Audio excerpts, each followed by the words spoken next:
mais ou menos no mesmo movimento que o Ministério está fazendo hoje, no tempo de Paulo de Tarso, reunindo todos os coordenadores dos 60 ou 70 movimentos de cultura popular e educação popular e alfabetização.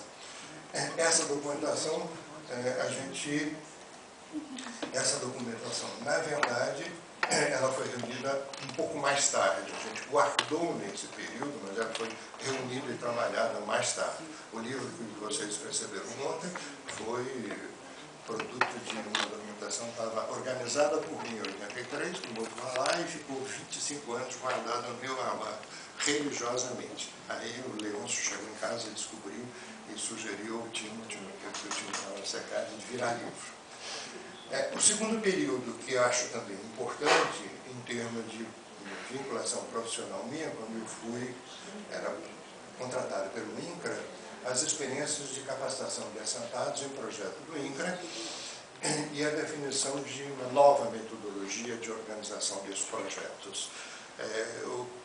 Na verdade, quando o MEB foi esvaziando em 64, 65 e 66, quando eu fui para o INCRA, eu contratei muita gente no MEB, tinha uma situação privilegiada de assessor da presidência, eu contratei umas 40 ou 50 pessoas do MEB para trabalhar nos vários regionais do INCRA.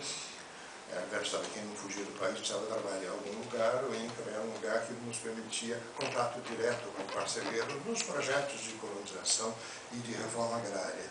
Uma das pessoas, por exemplo, que foi estagiário no MEB e depois foi profissional no INCRA foi Carlos Brandão. E se produziu muita coisa nesse período.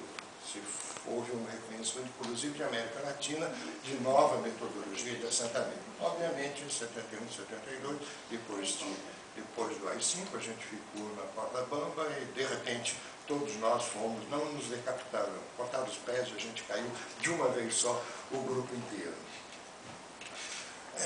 Nesse período, eu tenho um contato muito intenso com a Unesco no Brasil. A sede era no Rio de Janeiro, tinha um excelente chefe de delegação, tinha o Pierre Fitter, um técnico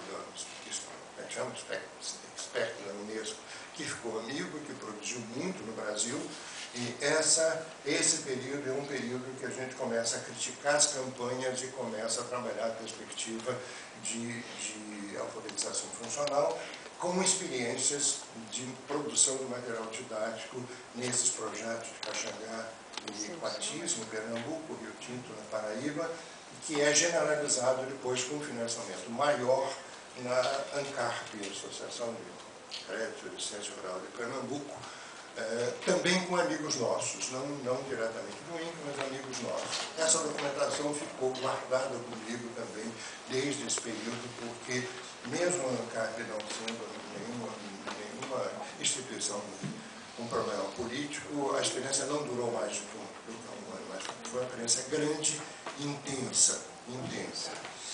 É engraçado a gente mexer nessa documentação e ver as cartas trocadas entre nós. Está te mandando mais isso e tal. Uma delas, assim, deu uma palmada na bundinha do Marcos. O Marcos é o nosso primeiro filho. Tem umas cartas assim, muito engraçadas, assim, de coisas de amigos trocando experiência. Nós podemos guardar isso, guarde vocês, entende? A terceira fase, essa sim. Eu passei um período muito longo depois que eu saí do INCRA. Na verdade, eu fiquei um ano, um pouco mais, numa editora comercial, fazendo livro didático. E depois, por um passe de mágica, eu virei professor da Universidade de Educação da UF, porque era meu Trigueiro, meu orientador, teve um AVC e eu assumi a disciplina dele sem dissertação, na PUC. Você falou UF. Não, sem dissertação defendida, sem nada, assumi. Passei um período muito longo, durante todo esse período dos anos 70 e tal, não trabalhei em educação de jovens adultos, trabalhei em política de educação, trabalhei em algumas outras coisas.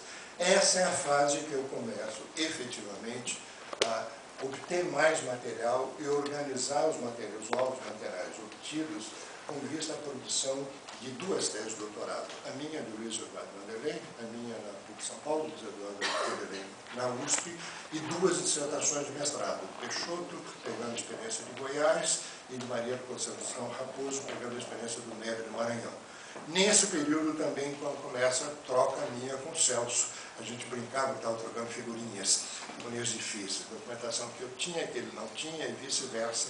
É um período em que eu faço, com verba do CNPq, a primeira organização da documentação do MEB e, por decorrência, também de algumas coisas de cultura popular que eu tinha comigo. Aí há dois trabalhos importantes. Primeiro, a produção da primeira memória do MEB, que basicamente parte dela é o arquivo que está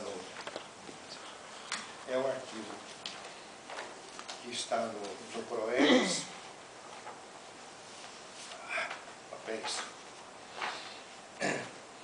Ainda no tempo do CEDI, a gente fez um levantamento bibliográfico à memória do MEB de 61 a 71. 61 a 66 é o que a gente chama de período áureo, 61 a 71 período de resistência em que há bastante produção.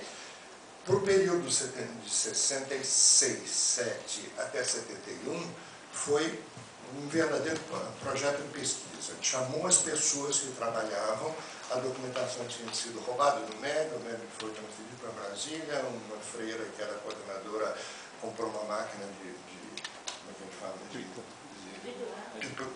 De cortar os papéis, e grande parte da documentação já foi perdida nessa coisa.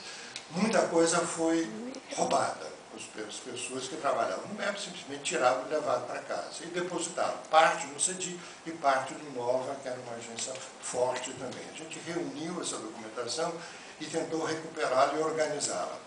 Era impressionante que tinha folha 1 de um documento grampeado com folha 2 de outro documento, que não tinha nada a ver uma coisa com outra.